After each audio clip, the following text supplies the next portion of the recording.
ഈ ലോകത്ത് 5 കാര്യങ്ങൾ മാത്രമേ നമ്മളുടെ കൺട്രോളിലുള്ളൂ. 1 നമ്മളുടെ ചിന്തകൾ, തോട്ട്സ്.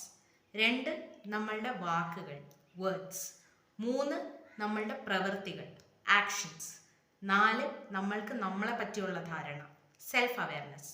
ആൻഡ് 5 നമ്മൾ മറ്റുള്ളവരോട് എങ്ങനെ പെരുമാറുന്നു, ഹൗ വി ട്രീറ്റ് അതേഴ്സ്. ഈ 5 കാര്യങ്ങൾ മാത്രമേ നമ്മളുടെ കൺട്രോളിലുള്ളൂ.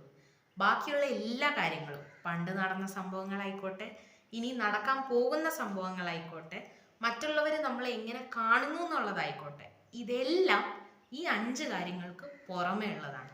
പക്ഷെ നമ്മൾ പലപ്പോഴും എന്താ ചെയ്യുന്നത്? നമ്മളുടെ കൺട്രോളിൽ അല്ലാത്ത കാര്യങ്ങൾക്ക് എല്ലാം നമ്മൾ പ്രാധാന്യം കൊടുക്കും. പക്ഷെ ശ്രദ്ധിക്കേണ്ട ഈ 5 കാര്യങ്ങൾ നമ്മൾ പലപ്പോഴും ശ്രദ്ധിക്കാതെ പോകും. അതുകൊണ്ട് ഇനി അങ്ങോട്ട് ഞാൻ ഈ പറഞ്ഞ 5 കാര്യങ്ങൾ, ചിന്തകൾ, വാക്കുകൾ, പ്രവൃത്തികൾ, നമ്മൾക്ക് നമ്മളെ പറ്റിയുള്ള ധാരണ, പിന്നെ നമ്മൾ മറ്റുള്ളവരോട് എങ്ങനെ പെരുമാറുന്നു, ഈ 5 കാര്യങ്ങൾ മാത്രം ഒന്ന് ശ്രദ്ധിച്ചു നോക്കൂ. അതിൽ നല്ല മാറ്റങ്ങൾ വരുത്താൻ നോക്കൂ.